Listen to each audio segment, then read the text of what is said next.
Tenabino Bandero Balandi à www.club.com. Merci parce que vous avez besoin d'absolument partout. Et c'est un réservateur, vous avez besoin d'abino pour la persévérance d'informations, mais une analyse politique.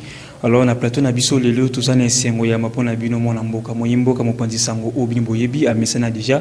À Zavongo habitué à la maison, n'a eu de moment sur les bélés parce que, analyse, sujet, actualité, les amours mingi. Les tous ces pays, tout y a mis sur mon clôma, les lots, les abons, mon amboka, Joël Kadendanga. Bonjour, monsieur. Bonjour, cher confrère. Merci beaucoup, mon amboka, Joël Kadé.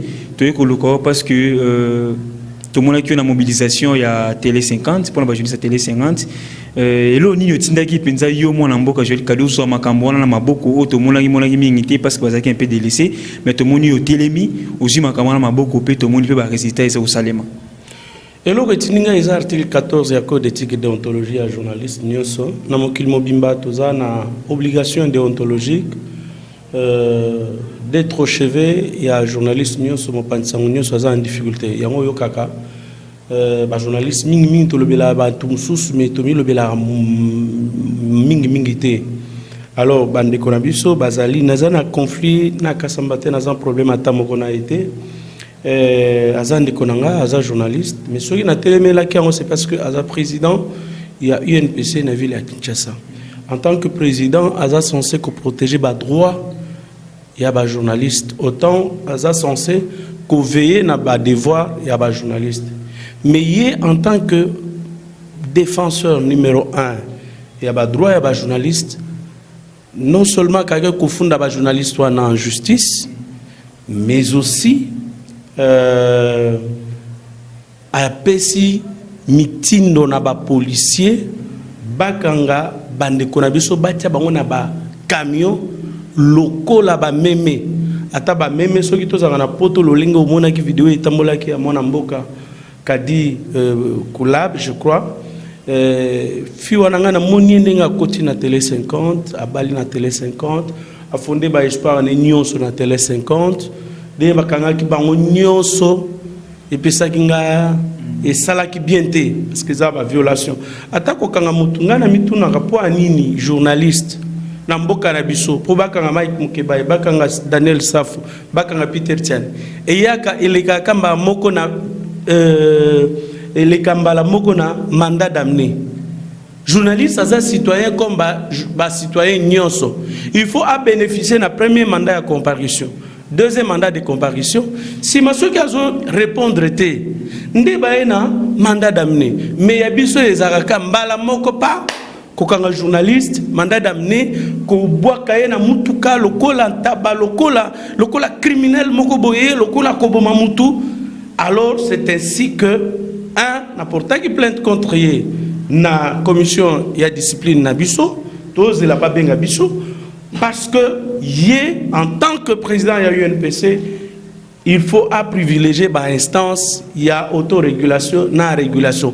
Tozana mikolo ebele na ville oyo tozana ba machine toi bakitutu oleon toi tozana mikolo ebele akokaki komi remettre atana bakolo wana soki akomi remettre na Kasonga Chilundete président ya UNPC akokaki komi remettre na bakolo wana ba réconcilier na bato na ye mais babeki ba journaliste na baboya ki Kasonga Chilunde abengisaki bango mais bango baboya ki parce que Kolanda John Lungi la dernièrement babeki na coopération bengisa ba journaliste na ba solola mais ba journaliste bazaki na bango tutu ba osama na bango ndenge bango balingi John Lungi la moko a rataka mutune parce que moi je ne peux pas comprendre que ba masa baza en difficulté yaza na Congo et ba 50 ba futa bango avec ba futa bango bien non s'il vous plaît je sais comment ils sont payés je ne peux pas parler de ça ici hein je peux pas parler de ça ici Congo Web et la télévision il y a grand frère nanga propre les grands mécènes il y a musique il y a culture congolaise au atika déjà comme nae Gabriel Chabani, je ne peux pas en parler ici, mais sinon, John Lungila ment à Zokosa. Tu comprends? John Azokosa. Parce que Mounga n'a pas président de la commission de formation, il y a UNPC.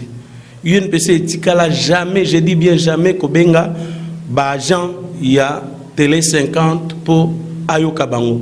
Par contre, UNPC s'est dit ne pas être saisi officiellement. Pour la UNPC, président Chilunda Lobby, il faut pas comme pour akota makam. Non, quand on est responsable, on peut directement se saisir du dossier.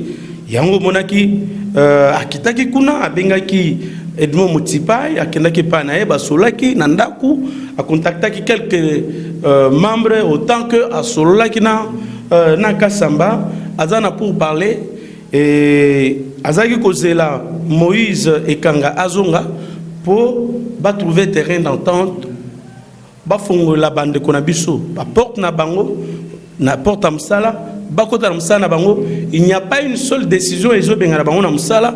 Et Jean-Marie Kasamba lokola nani ministre ya droits humains alobaki yango ye aza nzuzite po akangela bato asele porte ya télévision na ye. Mais tout le monde qui n'est pas panzaki bibiloko ba journaliste selon ba média Jean-Marie ba panzaki babiloko bazomola pesa ingratitude. Comment est-ce que azoki bango dans les néants les lois c'est les bango bazala mais bazo fouté na ba monnaie de singe ba les kamimi na ba TV pour na kokitsa sa personnalité na ye. Bon, je ne suis pas d'accord n'enge bazo fingae, je suis pas d'accord na ba imputation dommageable na ba diffamation, mais version ba massa mususu ba pesi ba lobitan ba bimaki samedi na télévision bakangi ba vidéo ezali babimaki bango na ndenge normal. Jean-Marie Moutou atindi neveu na ye Chimpaka Pierrot pour a renverser. Et d'ailleurs ce que moni hier a kobenga casse eza balongoli ba portrait ya ancien président Joseph Kabila balali sango na se portrait na ye moko balali ba tourner ba kiti. Bon, qu'à cela ne tienne, ceux qui va casser Jean-Marie Kasamba n'est pas huissier pour nous constater ba casse ba dégâts. Non, il y a un huissier de justice. Biso ba ibaki biso il n'y a pas longtemps ba kasaki ba bureau ya UNPC. La première chose que vous devriez faire pour nous muto atanga azana matière mouké à droit. La première chose c'est quoi? Benga ba policier baya kosala constat. Police na biso izana police scientifique. Bakoya bako prélever ba empreinte banane ba bimaki na bureau ainsi de suite. Eza Jean-Marie te yemoko bakase na ndaku no yomoko kanga ba photo o bana kotinda déjà na ba réseaux sociaux. Non. À un moment donné, je commence un peu à douter, je ne sais pas s'il a les petites notions et à droit le lenge sengeli makamko salema. En plus de ça, Atao sont atinela kinga le lendemain tant on a annoncé que nous avons porté plainte na tribunal de paix. Soit atindelingai. Yeah, kokiko authentifié, il n'est pas assermenté, il n'est pas un expert pour nous authentifier que Ezali René Moutou à René Ndemoutou à Bouki, non, Ndemoutou à lobby na téléphone, non, c'est le procureur, c'est le parquet qui fait une réquisition. À Tindia, on accompagne des téléphonies cellulaires. Bah, identifier le réellement Moutoutel, à Bengaki Klebo, à Bengaki Joël na RTL. Joël a commandé un bureau na RTL pour passer l'émission RTL. Moutouana c'est devant Zouzi, n'est à quoi répondre. Et ça Jean-Marie, mon ami. Donc à un moment donné, quand ça la peine en bok Isa Kelenge, il y a un azol Lucas Suko, on a proposé un recteur et à IFASIC. Bacha cours ya droit administratif. Bacha cours ya droit administratif na IFASIC. Bacha cours ya droit administratif na ba science ya communication nyonso na ya information. Bacha pe cours ya management. Il faut bacher la bango parce que dans la plupart des cas, les journalistes, nous sommes de très mauvais gestionnaires. Donc il faudrait battre la moindre notion ya mike wana na droit du travail, il faut pe bâtir en OP la gestion des ressources humaines. Gestion des ressources humaines, il faut bâtir en OP na ba ba média et belé. Gestion des ressources humaines, c'est catastrophique. Merci beaucoup to continuer na M. Joël Kadé par rapport à Jean-Marie, conseil yo PSA. A mizongi sanenga ya bomoto, aza mutu, aza la humain. Ya koko sala mutu te. Tu comprends? Ye azu batwana na msala sana bango mutu ematisi bango ezaye te ngana ko sana zana ba gens na zana collaborateur na Impact News ngana ko sala mutu te papa so ina ko pese bon moi $100 moi $50 moi $10 nazo futa secrétaire na nazo futa ba collaborateur na eza sur base ya msala bango ba ko sala donc eza te que bazo omonie na période ya Kabila bango bazaki net ba vivre na monde mususu biso ba mususu tozo vivre na monde mususu azonga mutu aza mutu aza na bana aza mwasi aza na bandeko il y a kondi malolinga azo traiter ba agent néwana akondi ma ba traiter moi sine ba traiter bane parce que ba joli dio kanyo sozo mona na ba kadi ba yaba ba zantoto ba macho bazabe bazabatu bazana bana bazana mwasi ba fonder espoir na bango nani kutu na bisika msuba ko zo bango te parce que basala ki Kabila et puis bazai ko sala ba fake news ba information mabe ba tout ça bazo sala ngare makote bango bazai ko tango za côté c'est tout ça côté la bango que position na bango les akina kala mais lelo kala mukeba tango za côté les Mela Daniel bango bazai ko yate écoutez Joël Cadet en première position namsa nanza mena serviteur de Dieu je suis chrétien et en tant que tel nazaka kaka pembeni ya babola nazaka pembeni ya ba vulnérable nazaka pembeni ya ba faible donc quiconque sera faible le kola na lobaki demain après demain ba minako ba ko kende prison au moins bato nyonso baza ko gérer lobby de la même manière nazaki na muyambo na prison chaque jour nazaki na Frank Diongo nazaki na Diomi Dongala nazana ba Edi Kapen lobby pe na koza pembeni ya ba faible donc ko reprocher ngate ono bango basala ko non Joël Cadet, je serai toujours aux côtés des faibles, aux côtés des fragiles, aux côtés des vulnérables. Surtout, vous avez disposé des moyens pour organiser marche à ce n'était pas facile. Hein? Ce sont mes moyens. Azolo Banabatu, aux politiciens, Mogas Mananga. Nga d'abord, oebi ba relation nangana batnyo sur la muka. Oebi relation nangana batnyo sur UDPS. Je ne vois pas quel est un politicien à cause à Simanangai. Papa, pour organiser cette marche, c'est $100. C'est imprimer les calicots, imprimer. Na imprimer les documents sur le bureau, na on a une imprimante. Au coup de donc, pour imprimer 10 papiers, 10 lettres, est-ce que vraiment il faut moutoise à Simananga? Et puis, pour nous Zouanini contre Jean-Marie. Jean-Marie, c'est mon cousin. Peut-être au bien côté. Côté maman Jean-Marie, Aza cousin nanga. Aza mwana maman leki na mwana maman kulutu na biso. Hein? Donc, mais amizongi ça la mutu azala na ndenge ya normal à comprendre que mutu na mutu aza mutu oh non mais yozo combattre ye kana zo combattre ye te na combattre des actions na ye et ma démarche j'insiste elle est pédagogique. Merci beaucoup. Démarche pédagogique selon M. Joël Kadenda invité M. Lilo. To côté na deuxième point nabiso et élection na kati ya Assemblée nationale. To moni moi ba discussion entre votre FCC Janine Mabunda et puis Henri Thomas Lokondo OEP abiki don aza candidat président de l'Assemblée nationale. Position na bango to ba guerre wana yozo zongonde ni considération na to opinion par rapport ya moko ba candidature na bango. Chaque parti politique, Janine Mabunda est libre de postuler autant que Thomas-Henri Lokondo.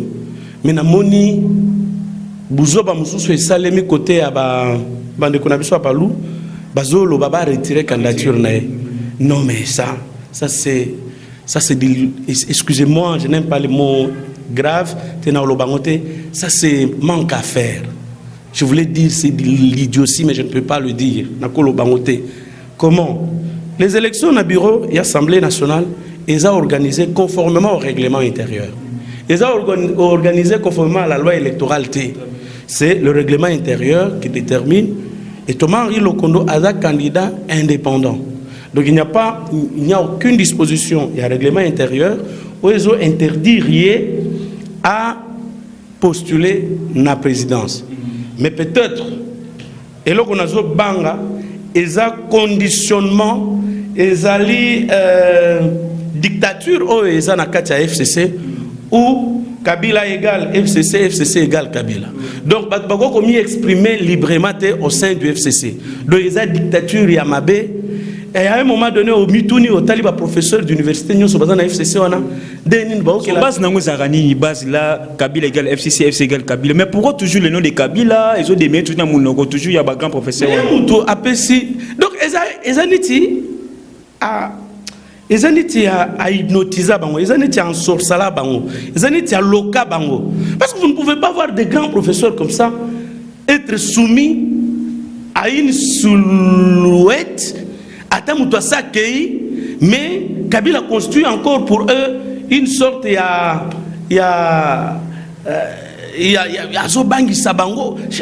n'ai pas encore compris. Donc Mais je crois qu'après l'élection, il y a Mabunda ata ceux qui a l'équité, en tout cas FCC Koko Panzana. Mais Panzana ni parce que bango baza toujours na kota la ndenge baza ko souder bongo relation na bango, ko souder bongo relation na bango to moni ndeni batikali ferme. Pe ba pesa toujours confiance na monsieur Kabila parce que tangu Kabila alobi que non Mabunda bango so balandi Mabunda to moni que non Henri Thomas Lokondo, je crois bien Zara Yemoko. Peut-être to moni ta Mabunda ko ti quand même candidature na e ba to belé à parti ya PPRD ba ke ko la na Mabunda au moins que non Kabila za toujours na loboko pe na katsa masolo na nyoso. Oyebi ba frustration wana et banda depuis kala. Na FCC aujourd'hui, ils ont frustré Makassi. Donc ce qui fait que ba frustré Nyonso depuis Kabila Deseva bango na désignation ya Shadari. Tilelo d'ailleurs babundai po Shadari a raté. Baonde babundai ba obaza ko compter Shadari le cap ba obeminaku ba Auguste Matata Pogno ba Bahati ba onyo baza ko compter que bazala ba candidat bazala ba dauphin Joseph Kabila. Bazana frustration à Makassi et je crois que va peser pour voter Thomas Henri Lokondo. Qui ne sait pas ce qui va frustrer nous sur un baza Sima et Henri Thomas Lokondo. Ce qui va mutu bazo tindi kaye azala kuna parce que ceux qui suivent ba député à Cash, ba député à ya Lamuka. Peut-être va voter Thomas Henri Lokondo. Donc il suffit que Aza a 200 voix, na 100 voix, il y a majorité présidentielle. Aza a 113 Oyanini, je crois il risque il y a qu'à battre. À 150 voix, je crois qu'aux ont. Donc c'est là où je crains. Mais loko na sepela ina ngote eza gourmandise, gloutonnerie, il y a bato FCC. Baninga na bamba sengi bango loko le kama ki na exercice passé na législature passée bas on a 200 postes na bureau ba bona monter à moko et to nazaki na parler du peuple mercredi to sali 3 heures ba ko discuter kaka pona poste moko na moni professeur d'université professeur Jacques Njoli alelima ya misu pona ko bonde la ba pesa bango baba kisela bango poste moko et ça net mi balé ou soit ceux qui poste mususute ba pesa bango ata bazala na deux postes à titulaire au lieu zala ya adjoint. C'est pour vous dire que et pas na biso eloko futaka bien les politiques. Mais pourquoi comment na makamona nyoso les gens makabundo ba ki lobby na kato opposition ba bodo moi mais pourquoi pas ko défendre pe ba intérêt ba ninga o bazaki na bango ensemble tant ba lokolo ba ki non opposition force na des sièges na kato assemblée nationale mais pourquoi pas le loba changer plus souma loba les APPRD papa PPRD eza loba bango ba ko loba na minute oté parce que bazana kati ya coalition. Na kati ya coalition ba frustration de PPP et c'est bandaki mais na nini wana soki pe au moni ba poste belé ezaka ka PPRD mutu azaka likolo attention au moni na ba gouvernorat ce qui fait que FCC eza penza assis sur du brasier donc eza penza na mbabula eza na moto mbabula donc un jour ou l'autre, ça peut exploser. Mais d'autres personnes pensent que non, avec l'arrivée de Mabunda, Bakoyepe ko tchapé chef de l'État na Kamoro ya mwambilinga mbilinga pour mettre un peu ko déstabiliser pouvoir na ye. N'habite ceux qui posent soutenir point de vue wana. Nul n'a intérêt que le pays que Kabila na Tshisekedi ba yokanate ou bien mbilinga mbilinga ekota. Et kozala au détriment ya peuple congolais, et kozala au détriment ya biso nyonso. Et kozala au détriment ya Kabila Yemoko pe ya Tshisekedi Yemoko. Donc ils ont intérêt à bayokana. Le so bayokanité ça risque d'être beaucoup plus grave pour les sorts ya mboka na biso. Donc je suis pas de ceux qui pensent que à dissoudre le parlement ou on va traduire devant la cour constitutionnelle pour haute trahison. C'est le problème. Qui va perdre? Qui va perdre? Je crois que c'est le pays tout entier. On a intérêt à observer 5 ans de transition. Oh, le lot d'ailleurs, je vous réserve la primeur. Moïse Katumbi a été déclaré libre par la Cour de cassation. Va annuler la décision de Mme Ramazan Azouaki. Va Zouzi Moussoussou, va mettre Bango hors cause. Et kaka Mme Ramazani n'est pas condamnée parce que la décision a prise à partie dans le niveau de la Cour de cassation. ezaki nadol nakati donc yango lelo Moïse aza libre bakoko zonga na ye bakokanga ye lisute bakokanga ye lisute aza na passeport na ye alors muto akosala bolamu boye donc bokoboyela ye ndenge nini boluka mbilinga milinga kota. Je ne vois pas là où le FCC peut avoir Félix Antoine Tshisekedi Tshilombo. Très bien, merci beaucoup Joël Kadé na Moito Chité, Motuna Souka Izali. Lelo après avoir dit Martin Fayulu que non, il ne fera pas 6 mois na qui fait ça à la présidence de la République. Aujourd'hui, la population est au cas moi pour le Nabongo Maloba, il y a un certain pasteur Kabundi Walesa qui a dit au chef de l'État que non, si dans 2 ans à qui était le chef de l'État à Okufa. Les autres pensent que non, ils ont déjà un complot, peut-être que ça y a une coulisse, il y a comme ça la vérité et tout comme ça. On évite vous étant analyste aux gens on est. Ce qui nous a pas ce message on a destiné à Moutongo. Et Kabundi Walesa fournir aucun effort pour que mon président de la République. Le président de la République mérite un minimum du respect. Il y a quoi intimider le président de la République? Oui, il y a un chantage. Il y a un chantage. Kabundi Walesa, qu'est-ce qu'il a déjà fait? Batouné d'ailleurs dans la télévision, les gens n'ont même pas les $100, les $200. Vous avez le contrôle de tous les médias. Le président de la commission de formation syndicale et professionnelle à l'UNPC, Naebi, Afoutara Moutouté. J'avais Patrick qui était son directeur là-bas. Allons pas ni. Afoutara Moutouté, à respecter Moutouté, même dans l'église Néwana, à respecter Moutouté. Alors il y a beaucoup de personnes qui kamba église à Okokate. Nda Okoko kamba mboka mobimba. Ceux qui se gardent à Koufi. Puis ceux qui n'ont pas passé un message. Ezaya René Mukala et Lombe. Na kokende pas René n'a passé message. Eza pour la collection on a pas médiateur. On a un chantage. Et puis ils ont sala soni pour na mutuna nzambe. Et on a pe eza orgueil. Mais orgueil précède la gloire. Et puis à un moment donné des messages à banque ça va tout nyonso moni ba ko sambela kuna ko banga o liwa tout ça la mort. L'apôtre Paul dit ceci: Christ est ma vie, la mort mais un gain. C'est-à-dire un chrétien ne peut jamais avoir peur de la mort. Parce que ce au Koufi, tu vas te reposer au pied du Seigneur jusqu'à son retour. Ce qui est, soyez au sait quoi. Donc un chrétien ne peut pas avoir peur de la mort. Pourquoi au bangi sabato au Koufa esprit de mort, maman nabino, kako nabino, no konabino ne mutozo tout. Ba tu nyo so baza kuna eza parce que ba yo kana kalsona ba famille na ba onda ba tante na ba onda ba noko na bangote parce que ba noko na ba parents na bango ba koma bandoki.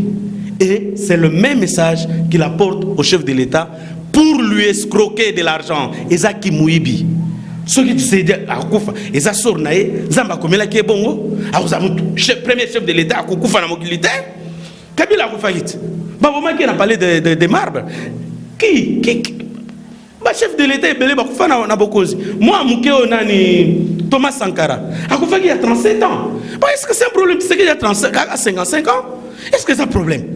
Donc c'est pour vous dire que ça, ce sont des chantages. Aluka moya kozombongo na présidence. Aluka na nenga kimia, aluka na nenga maele, pandenga kubangisa batu.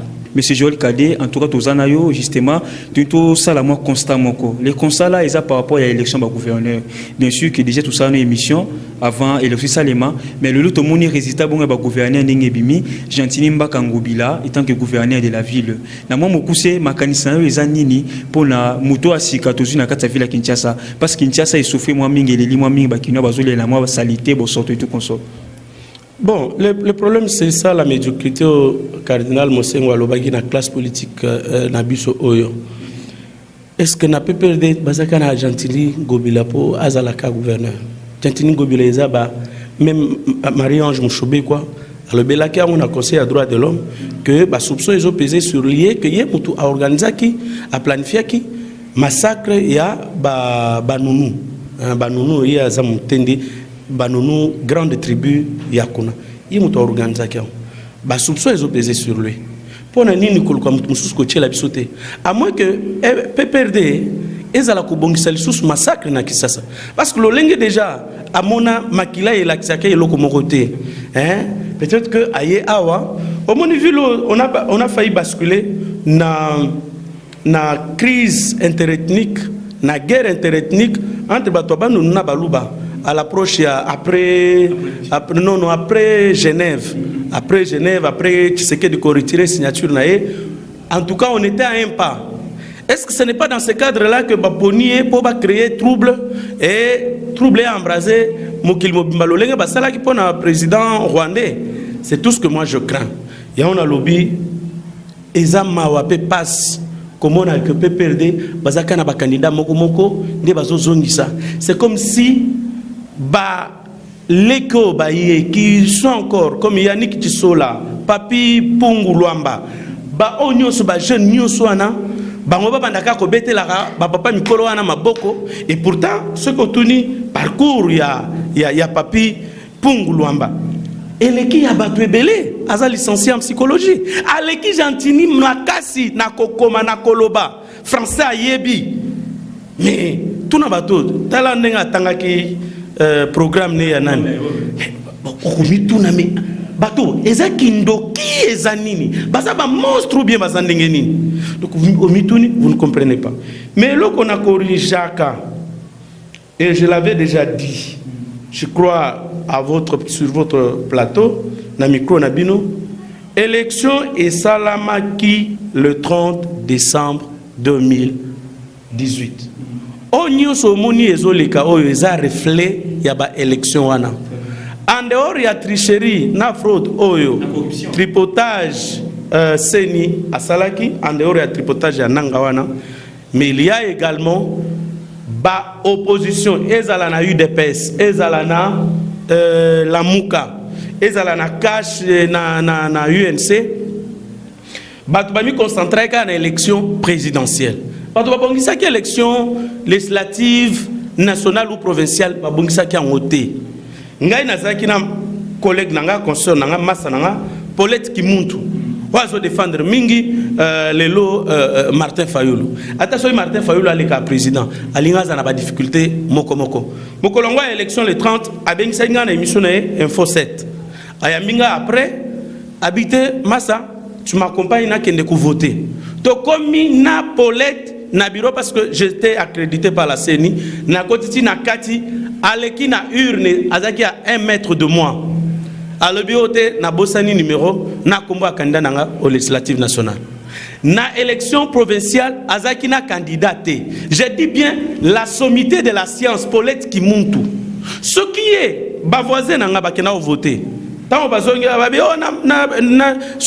na présidentielle to voter Martin Fayulu. Mais ce qu'on a voter ni on va voter moi c'est général moi c'est général azaki ya funa moi c'est général azaki chef d'état-major Etumba.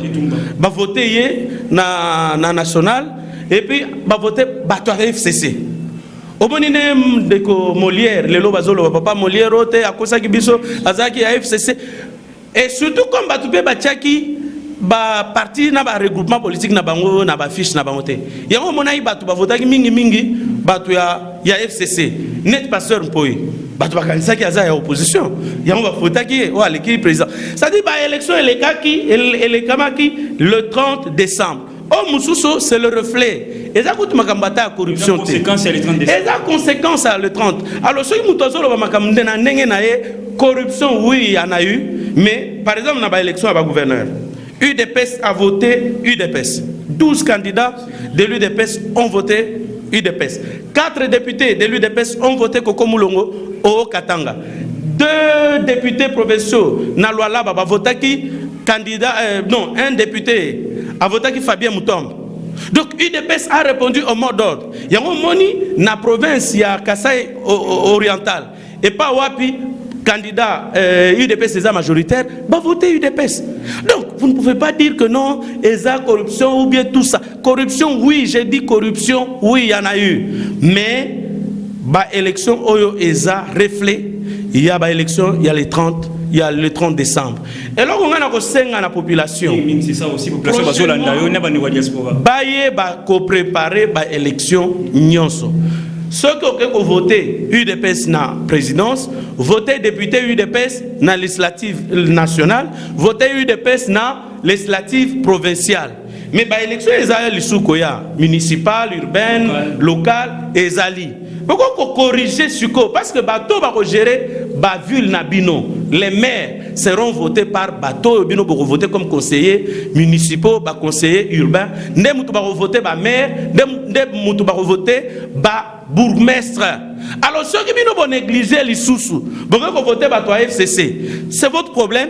Boko zalaka na ba FCC na médiocrité na bango devant vos villes, à la tête de vos villes, à la tête de vos communes, à la tête de partout, bango bakozala. C'est ainsi que nous en appelons. Bon préparer la présidentielle, bon préparer l'élection tout. Merci beaucoup Joël Kadié, merci beaucoup pour la banalise, merci beaucoup pour la disponibilité. Na pesi bino merci mingi, na pesi longonya na ba master na biso nyonso ya diaspora, ba moni ni na plateau na biso to kotoka. Batine la biso bambongo, tout tient quand même clim. Oh, on est derrière toi, on te soutient, soutien ya pamba, kobenga ko apprécier. Non non. Bozala ne diaspora ya ba tutsi, diaspora ya ba juif. Parce que tutsi achète chez les tutsi. Les juifs achètent chez les juifs. Les juifs qui sont dans la diaspora, atinda kambongo pona ko soutenir combat à Israël namboka na bango. C'est ce que moi j'en appelle à notre diaspora. Diaspora na biso ezaka caractérisé ko finga, koloba par des prêtres non. En tout cas, bon soutenir combat biso to ko continuer ko mener namboka na biso. Na biso bino merci. Merci beaucoup Malabasuka Joël Kadié, bon soutenir bon combat toujours continuer à katamboka na biso en tout cas.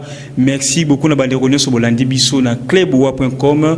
Merci à tous nos abonnés, vous qui êtes de partout en train de nous suivre. Merci beaucoup par rapport à vos réactions.